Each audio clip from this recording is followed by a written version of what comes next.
మనకి ఇది పర్ఫెక్ట్గా ఉడుకుతుందండి. చూడండి, మనకి ఇప్పుడైతే ఇది ఒకసారి చెక్ చేసుకుందాము.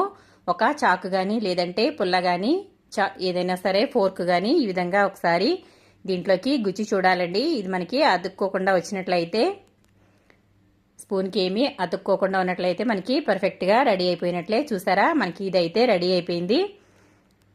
ఈ విధంగా చెక్ చేసుకోవాలండి. చూడండి, స్పూన్కి ఎక్కడా కూడా పాలు మాదిరిగా అంటుకోలేదు కాబట్టి మనకి ఇది అయితే తయారైపోయింది. ఇప్పుడైతే మనం దీనిని వెంటనే తీసేయకూడదండి. ఇది పూర్తిగా చల్లారనివ్వాలి. ఆ తర్వాతే మనం ఈ గిన్నెలో నుండి అయితే బయటకు తీయాలి. అప్పుడే మనకి ఇది పూర్తిగా సెట్ అవుతుంది.